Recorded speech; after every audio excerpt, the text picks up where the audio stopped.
étiez encore bien-aimés dans le Seigneur dans vos maisons. Merci de nous recevoir. Merci de nous aimer. Parce que si vous ne nous aimez pas, vous ne pouvez pas aussi aimer nos vidéos. Hein? Donc si quelqu'un dit j'aime, c'est qu'il aime aussi celui qui a parlé. Il n'aime pas celui qui a parlé, mais il aime aussi celui qui a envoyé, celui qui a communiqué les révélations. Quand on étudiait, bien-aimé dans le Seigneur, il y a des cours qu'on ne maîtrisait pas. Quelle que soit la langue dans laquelle les professeurs pouvaient parler. Quel que soit le temps que les profs pouvaient prendre pour expliquer les leçons. Il y a des élèves qui sortaient toujours vides. Hein? Et jusqu'à aujourd'hui, il y a des choses qu'ils n'ont jamais maîtrisées, quand bien même ils ont eu leur diplôme.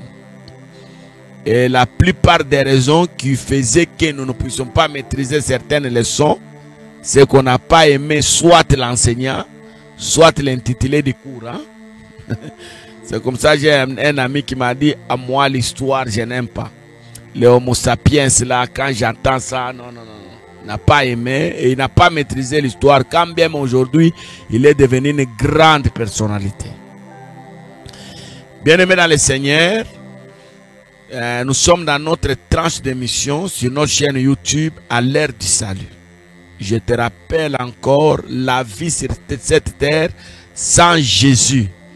C'est une vie compliquée. Tu ne réussiras jamais sans Jésus. Sans Jésus, parce que les problèmes, les incertitudes, c'est chaque jour. Nous nous réveillons, nous ne savons pas comment la journée va se terminer. Parfois, nous mangeons des aliments qui nous créent des problèmes. Quand les gens vont à l'hôpital, après diagnostic, le médecin lui dit ne mange pas ça, ne mange ça, c'est ce qui t'amène des problèmes. De façon de réalité. Parfois, il y a des gens que nous portons, qu'on a appelés amis. Parfois, on dit même intimes. Mais, au fil du temps, ces gens-là nous ont mis dans une vie de calvaire. Un ami avec qui on partageait tout, il est devenu aujourd'hui mon ennemi juré. Donc je ne peux même pas s'asseoir avec lui. Voilà la réalité du monde. Il y a une maman, une soeur qui est mariée. Chaque fois quand je parle avec elle, elle ne fait que verser les larmes. Et quand je lui pose la question, c'est quoi? Il dit, je ne pensais pas que l'homme que j'ai à la maison, il pouvait me faire ce qu'il me fait maintenant. Or, ils ont bien commencé. Arrivé à un certain moment, la vie du couple, c'était le chagrin. Chagrin, quand je la vois, elle perd la santé, elle a toujours les larmes, elle veut recommencer la vie, mais c'est déjà tard. Elle a déjà un homme. Ouais, la vie bien aimée. C'est compliqué. C'est pourquoi Dieu a dit, Jésus a dit, le diable ne vient que pour abîmer, tuer et voler. Lui, il est venu donner la vie. Donc, sur la terre, si vous n'avez pas Jésus, vous allez commettre des gaffes, vous allez commettre des erreurs, vous allez commettre des fautes. Bien-aimés dans le Seigneur, vous allez briser les alliances, commencer d'autres alliances, vous allez vous amener des problèmes. Donc, la vie sur cette terre, j'aimerais dire à celui qui m'écoute, quel que soit ce que vous êtes, quels que soient les honneurs que vous avez des hommes, la vie sur la terre sans Jésus, c'est une vie inutile. Une vie sans valeur. Nous parlons de la puissance et de la force de la prière. La prière a une puissance parce que c'est la prière qui a réveillé Lazare dans le séjour des morts. Lazare sort. Lazare est sorti. C'est la prière qui a déclaré que toi, figuier, tu ne porteras plus de fruits. Quand le maître est parti, quand il est revenu, le figuier était sec. Bien-aimé dans le Seigneur, c'est la prière qui a dit à ces malades-là, prends ton lit et marche. Hein? Je n'ai rien à te donner. Au nom de Jésus, lève-toi. C'est la prière. La prière, c'est quoi? J'aimerais qu'on puisse dire, qu'on puisse parler de ça. La prière, c'est quoi? La prière, ce n'est pas la multiplication des vaines paroles. Hein? La prière, ce n'est pas la multiplication des vaines paroles. J'aimerais qu'on lise un texte. Hein? La prière, c'est quoi la prière? C'est quoi la prière?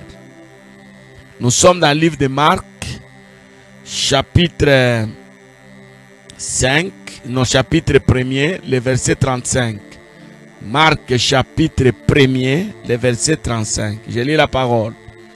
Vers le matin, pendant qu'il faisait encore très sombre, vers le matin, pendant qu'il faisait encore très sombre, Jésus s'éleva.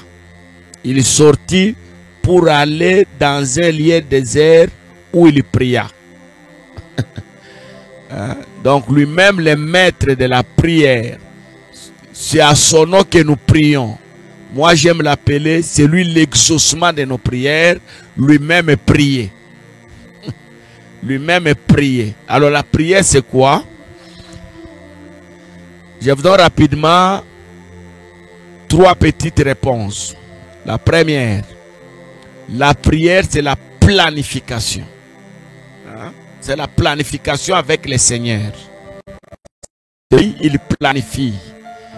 Et celui qui planifie attend les bons résultats. Vous savez, dans la vie, les gens échouent parce qu'ils n'ont pas un plan. Planifier, ça dit quoi? Planifier signifie désirer, avoir l'idée de réussir, avoir la pensée de conquérir. Planifier signifie s'attendre à de bons résultats. Jésus planifiait ses journées dans la prière. Un bon pasteur, c'est celui qui planifie ses actions dans la prière. Dans la prière. Ça, c'est la première réponse. Écoutez, le maître de la journée, chaque jour pendant qu'il faisait encore sombre, il s'est levé, il sortit de la maison, il allait dans un lieu désert pour faire quoi? Pour prier. Prier, faire quoi? Prier, planifier. Seigneur, aujourd'hui je vais sortir, je vais là où je vais aller, que je reçoive ça. Seigneur, j'ai l'âge de me marier, j'ai besoin d'avoir un mari. C'est ça la prière. C'est une planification avec de grandes convictions. Je suis convaincu que mon plan s'exécutera. Ça, c'est la première réponse. Deuxième réponse, la prière, c'est quoi? La prière, c'est un engagement. Celui qui prie, c'est une personne qui s'engage à réussir avec Dieu. Il est convaincu lui-même que sans moi, je ne peux rien. Regardez l'histoire de Pierre. Il est sorti le matin, la nuit, il est allé pêcher. Il a jeté le filet, il a jeté. Il n'y avait rien, découragé, il voulait rentrer. Le maître arrive.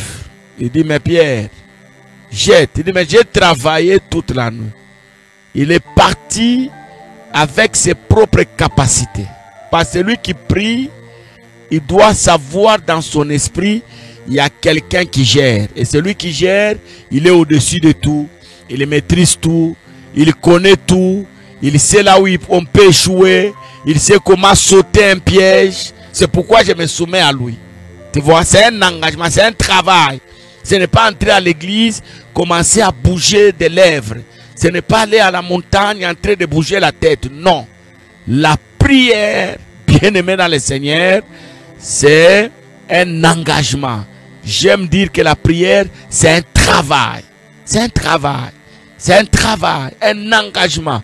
Quand je prie, je m'engage à cette action-là. Car je crois que je suis en train de travailler pour un résultat. Je suis en train de prier pour un résultat.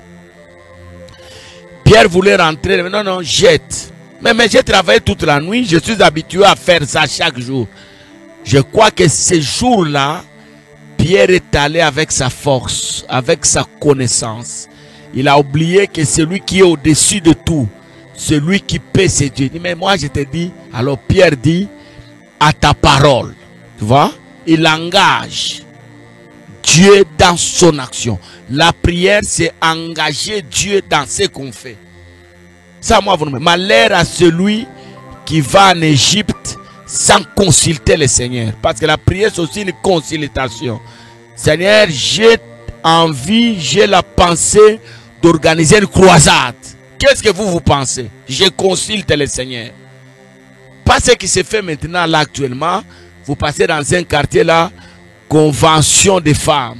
Toi aussi tu dis, moi aussi l'année, mois prochain, convention des femmes. Hein?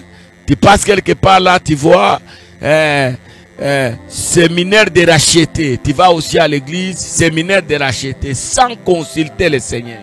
C'est pourquoi, bien aimé dans le Seigneur, nos actions échouent. Mais la prière, c'est aussi quoi? La prière, c'est aussi un dialogue. Je dialogue avec Dieu. Parce que quand je me mets à prier, Dieu doit me répondre. Dieu doit me parler. Et je dois marcher selon ce que Dieu veut. Je dialogue avec lui. Vous savez, bien aimé dans le Seigneur, le dialogue, c'est l'élément essentiel dans une alliance. Je crois que les mariés qui sont en train de suivre cette vidéo vont me donner une raison. Vont me donner raison. Vous savez, dans nos couples, lorsque le dialogue s'arrête, l'amour cesse. Vous savez, dans beaucoup de maisons, vous voyez les gens, les couples mettre au monde chaque année, chaque année, chaque année. Mais quand vous dialoguez avec les maris, en tout cas, moi, je suis là seulement pour les enfants, mais il continue à ajouter les enfants. La femme, je suis là seulement pour les enfants, il continue à ajouter les enfants. Moi, je ne sais pas pourquoi j'avais eu cette femme, hein, c'est le démon de ma vie. Et quand vous voulez pénétrer ces couples-là, vous allez comprendre que tout a commencé avec la rupture du dialogue. Et le diable sait. Partout dans le domaine de la vie, hein, les choses s'arrêtent lorsqu'on ne parle plus. Même en famille.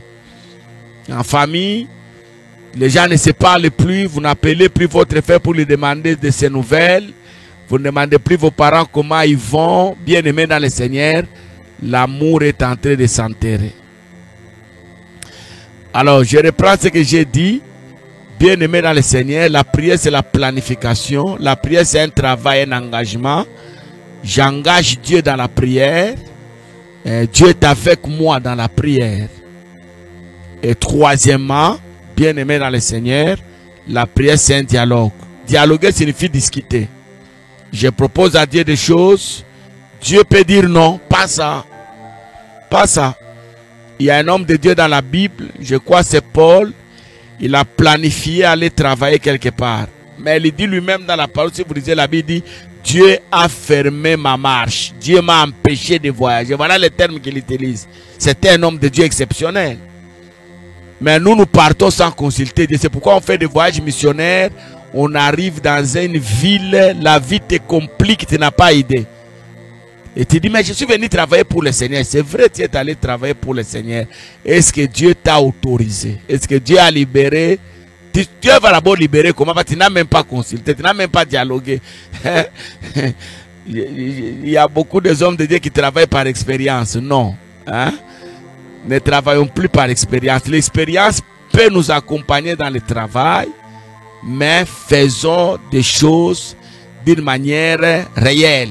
Hein? D'une manière réelle, concrète.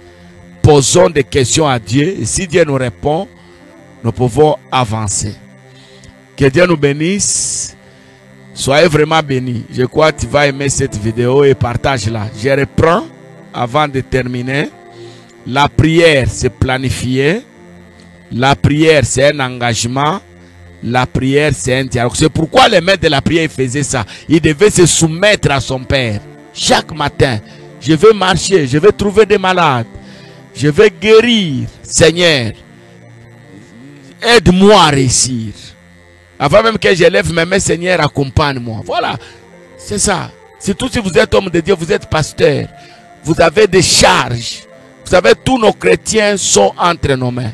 Ils ont des problèmes et nous sommes obligés de leur donner des solutions. Ils auront leurs solutions comment? Si on n'a pas la vie de prière. Vous qui avez cessé d'aller en retraite, recommencez la vie de retraite. Hein? Vous qui ne priez plus, hein? Vous avez seulement des enseignements dans les cahiers. Revenez à la vie de la prière pour avoir actualisé les enseignements. Que Dieu nous bénisse. Aimez la vidéo, partagez-la et abonnez-vous. Et à la prochaine.